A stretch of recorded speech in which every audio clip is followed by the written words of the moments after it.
Hello, everyone. We've got another special guest. We have Joel, who has his own gaming channel and showcases a lot of stuff online. Hi, Joel. How are you? Good, thanks, Andrew. How about yourself? Oh, fantastic. So let's get straight into it. What made you decide to have your own gaming channel? Well, during the whole COVID period, I was just bored. I had nothing else to do, so I said, "All right, let's just start doing a gaming streaming channel." I was following a lot of other streamers and all that, and I asked advice. How do I get into it? This is what they said. This is what you just need. You just need some basic stuff. You don't always need a webcam. Yep. Some people say that you need a webcam, and that's all up to your preference. If you want to show your face, show your identity. Some people don't. They like to be more anonymous. Mm-hmm. But I chose to show my face and all that. Yeah. So the games that I play Yep. are like Among Us, World of Warcraft, Call of Duty. I'm still deciding on new games at the moment. I've just bought Sea of Thieves, so I might be streaming that later on in the year. Okay. Yeah. With some other streamer mates and all that. Okay. And when you stream a game, how long on average are you online for when you're streaming? It all depends. Sometimes it's 4 hours, sometimes it's 8 hours. It all depends on what your viewer count is, how long you want to continue. It all depends on yourself, if you're collabing with other people. So you sort of collab and see what time they're finishing and all that. But otherwise, it's up to you. Some streamers say you want to stream up to do a minimum of 4 hours. Mm. Some do more. It's all up to your personality. Okay. All up to your preference of what you want to do. And when do you mainly stream? Are you kind of whenever? Do you have a set sort of calendar, or are you more a weekday person, a weekend? When do you do most of your streaming? Well, when I do I don't have a set calendar. Mm-hmm. Or set a stream schedule, because I work in telco. I never know if I'm going to be working on the weekdays, so I just aim to do it whenever I'm free, and it might be at 12 o'clock in the afternoon, might be at 8 p.m. All depends. Okay, all right. And what platform are you running on for your game streaming? I stream on Twitch. Yep. And so it's my Twitch name is Dead Chefy. Mm-hmm. And there's the irony behind that is I used to be a chef. Oh, yes. I'm no longer a chef, so Okay. I chose the name Dead Chefy. Fair enough. Now, this is one thing I'm always curious about. A lot of people that do the big long streaming sessions. Before you prepare, do you kind of set up your desk like you've got all your drinks or your nibblies, your foods, your all that thing already, or are you just kind of like, I'm not going to eat it all? Yeah. What's your routine? I already get myself a big bowl of drink. Yeah. Or some waters. Yeah. I might have some. I've got a mini fridge underneath my desk. Full of food. Oh, wow. All that sort of stuff. All right. So you're pretty well stocked then. Yes. Yeah, because you can't really leave, can you? Because you got to keep. If it's going 4 hours, you really got to be there for that 4 hour stint, really, don't you? Pretty much. There are sometimes that people do have like their be right back, so they go and say, "All right, guys, I'm just going to take like a 5-minute break.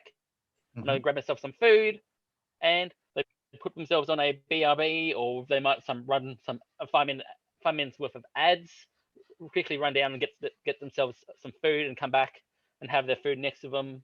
They might eat on stream, and just have like they're just chatting scene in the background, and let us talk to the viewers. Yeah.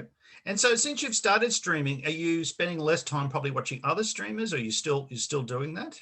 So during my off period, I'm always watching other streamers, joining in with them, just having a general laugh.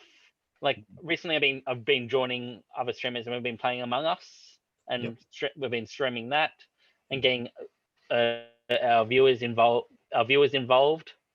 within our game. Yeah. Oh, and fantastic. We're always open to it. Yeah. And do you find that some of the games that that you're kind of maybe streaming less because maybe you're either you're not really that interested anymore, or the audience is not really interested anymore because it might be an older title, it's on its way out, and there's new things coming in? Yes, that is correct. So I've stopped streaming my Call of Duty at the moment because that's become flooded in the whole system of Yeah. Twitch. So I've backlogged that for now. Mhm. So otherwise, World of Warcraft's coming back. Among Us is surprisingly very popular at the moment, Mhm. and so is Duck Duck Goose, which is Yeah. a free game, Okay. which is all depends on what I want to stream on the day. I have no set game. Yeah. Okay. And like with you, and also with your setup, this is one thing, and not as much about your equipment. Do you have any kind of, and I'm asking these questions because I do get a lot of people kind of who don't stream at all, who usually ask these sort of questions. The surround, your surroundings. How do you cope with, noise or other interruptions or anything? Do you have pets? It looks like you've got a cat in the Yeah, background. my cat's going in the background. Yeah. But so in front of me, I've got some sound foam. Yep. Okay. So that helps dampen, that just helps dampen my projecting of my voice Hmm. and rebound into my microphone and feedback. Hmm. Because it's all about trying to minimize sound feedback into your stream. Because some Yep. people might not like that. They might get irritated, and then makes a poor quality of a stream. Okay. Another question is, especially when it comes to audio, whether it's summer and you've got an air conditioner running, or in winter where you've got a heater, how do you deal with um, the sound that's Like coming from the those backgrounds, devices? back, background sound. So I've actually got my heater running at the moment, Hmm. and you can I've got it on full blast, and it's still very quiet. But Yes. I've also, within my stream settings, I've adjusted the filterings Yep. and all that for background noises through my big boom mic Hmm. and all that. I noticed that with my normal headset mic, Yep. it picked up a lot of background sound, and it was very hard to eliminate that. Yeah. So it all depends. People stream with their microphone, their headset mic, and I don't know how they adjust the sound quality for that, because Hmm. it's very finicky. But that's why I prefer to go a boom mic. Okay. And so since you've started, what have you kind of really learned from kind of the experience that you kind of didn't really realize from the very beginning, that you kind of go, oh, okay, and now it's like, oh, okay, I know this now, but it was something that was a bit of an unknown. Was there anything like that? So what I learned is it's always good to keep your peripheral vision on your stream chat on your stream program, so that way you're always constantly engaging. I Mm. never did that for a while, so it was very hard for me to read.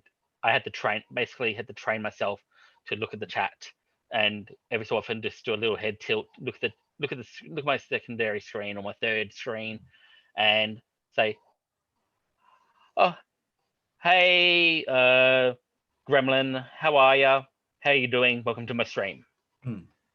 And you just constantly engaging. If you see a new follower, you say, "Hello, thank you, welcome to my stream. Mm. What brought you here?" Yeah. So that way you're engage. You're doing something personal, like a personal greeting to them, Hmm. So and that's it. Yep. Sorry. you always thank if you get a subscriber, you always thank your subscribers, Mm. or if someone does some cheer bits and all that, you always thank them. Yeah. That's just so they know that you're appreciating what they're doing for you. Oh, that's great. Well, yeah, because I think that some people, when they're streaming, and you see it kind of in other platforms, or just something that they've done. Like I think you probably see it more with other social media, where someone might have an account, just say it's an Instagram account, and people are commenting on someone's image, and the person who Yeah. owns the account says nothing at all, or might only comment on one thing. And I know that you see other people go, oh, hang on, I've been kind of following this person for a while. I am interested, but every time I go to ask them a question or say thank you, they say nothing, but they'll make me thank three people here and there, but that's it.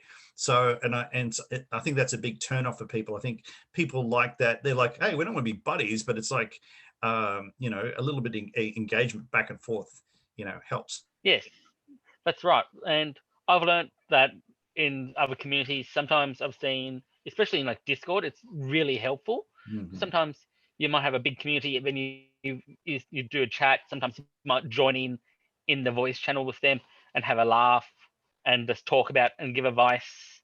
Mm. But yes, it's always important to like thank your viewers. Then if you're going to what is normal common courtesy is at the end of your stream you go to another person's stream Mm. and then you raid them and bring your viewers Mm. to either your friends or someone that's completely new to the streaming industry, and Mm. you give them your viewers. Yeah, yeah. It sounds really really good. Like I've been on Twitter. I'm more talking about this for people who may only be an introduction, but that's a really interesting thing because I think for a lot of people, especially if you look at you know, YouTube for example, a lot of people find it really hard to even get someone to even look at a video. Yes. While you're talking about on Twitch, you're seeing that, you know, and I've seen that with other streamers or other ones saying, hey, look, you know, we're finishing up now, but we're going to go jump over and watch this person. You should come and join us. And I think that sort of stuff is I think it's a really good community thing, but also I think it enhances that platform more Yeah, than definitely. others. Yeah. Now, with your viewership, now are you into the period now where people can, you know, send you a donation or a fund or a gift or any of that sort of thing, or are you not at that Yeah. period yet? Yeah, I am affiliated. Mhm. That took me about a year to get. Yep. Sometimes it might take less. Some sometimes it may take more. Like I've been on Twitch for about. I was on Twitch for. I've been a follower of people for 6 years, but I've Mhm. been a streamer for about 2 years. Okay. All right. So, and it took me a long, hard push of self promoting and doing the long haul of Mm. just doing like 2 hour streams, 4 hour streams, and just Mm. saying, going onto Discords and like Facebook's pages, but do Twitch advertising. Say, Mm. hey, I'm going live. Come give me a watch, and you're not obligated to do anything. Mm. So for those people who aren't aware of what being an affiliate is on Twitch, what is it in a nutshell, and how do So you get the affiliation? so with your affiliation, you need oh about 60 or 50 followers. You need to have an average of eight 8 to 16 hours streaming. Have there's the basically in Twitch there's like a Twitch goal for Hmm. affiliate, and you just it tells you what your goal is at the each end of your stream. They'll send you an email Mm. saying you've reached this for every month. They'll tell you what your progression is. Mm. And with an affiliate, you get your not just your follow button, you get your subscriber button, Hmm. which then you can have specialized custom emotes that people can use in your stream and other people's streamers. Mm. And then you've got like partnership, which allows you to have more better rewards and all that. So, but partnership, I'm not aiming for at all. Okay. Now, the other thing is I was going to ask, and this is, I think, the big thing where you see with a lot of social media platforms is copyright. Now, what is the situation regarding copyright, your understanding of copyright on Twitch? So my understanding of copyright is there's a lot of DMCA's with running like Spotify in the background. Hmm. You have to make sure that you're running like royalty free or copyright free music, Mm. or you get like I've got some written permission from some music producers Hmm. to use their music, and I've got an email and letter stating so. So in case I do get the DMCA, I say, look, I've got a letter of permission to use this. Can you re-enable my VODs with my audio? Yeah. Because that's the main. After you finish the stream, you have like a little podcast of your stream, Mm. and some sections might get muted because you've used music that you're not allowed to use. So Yeah. that is the risk. Mm. So is it mainly like if you're playing a game, like you're just in game, like you're playing, yeah, Sea of Thieves or Call of Duty is running around playing it, and they might just have their in-game music. That's not something you wouldn't hear on the radio. That's usually fine, isn't it? That's normally fine, but Yeah, I aim to turn most of the in-game music off, yeah. so that way I can still, or have it very very low, Mm, and that way I can still communicate with my stream, and they can actually hear me instead of the music, because yeah. your Because voice is more important. because you could see some issues there with, especially with some of the old FIFA or some of the other kind of sporting games over the years that has a song that you would hear on the radio or on YouTube. It's what would you consider top 40 sort of thing that it's been paid to be put into it, where the music's playing, and then you can get yourself struck out even though you're just playing that. I think that some people probably don't even realize that. Yes, that's right, and that's where you see people like playing like GTA. They don't have the when they get into the car, they do not have the car radio music playing, Mm, because you can get copyrighted from that. mm. So like if So it's very so hard. would you see like would there be many streams out there? Well, there might not be really, would there, for like things like Let's Dance or Guitar Hero, any of those sort of those sort of Guitar Hero, yes, but Mhm. they're willing to take the risk of Yeah, getting copyrighted, yeah. but they also record it, and they record themselves Mm, also yeah, when they upload it to YouTube. But with Guitar Hero, I think there's a specialized an agreement with the whole Twitch and all that sort of stuff, because it's yeah. an actual music game. Yeah. Now, when setting up a Twitch account, is there any like regulations you've got to follow? Like, you got to be of a certain age. You've got to have a certain email address. What's some of the general rules they have about actually being able to get onto Twitch? We've got the standard terms of service. You have to agree to behave yourself. You take full responsibility of your account. Hmm, If you can't use, there's certain words that you're not allowed to use when streaming. hmm, They get very specific. I'm not going to say them because hmm. it can affect Yeah, the TGF stream and all that. yeah. But they sort of do have no words. But Hmm, I've seen, I'm not 100% sure what the age is, hmm. but I think it's 13 or 16. Yeah. But to become, for a streamer, you have to be 18 plus, Yep. because you have to have your tax file number and Hmm, all that sort of stuff. yeah. Okay. Well, that's interesting. Well, look, Joel, thanks very much for giving us some of your time talking about your streaming No channel. worries. Now, for those of you who are watching this on the TGF stream, we will have Joel's information on his Twitch account and whatnot in some of the chats, and also on the TGF Facebook page. But if you're watching this on the Cause and Effect Gamers YouTube channel in so many months' time, all Joel's information will be down below in the description. So on behalf of TGF and Cause and Effect Gamers, I'd like to say thank you very much, Joel. And before you say goodbye, just give a shout out to your name of your channel, and then Yep. sign us off. So my streaming name is Dead Sheffy. So it's twitch.tv/Dead Sheffy. And it's basically, I just do some gaming and have some fun Yeah. with you guys. Great. Thanks, Joel. No worries, Andrew.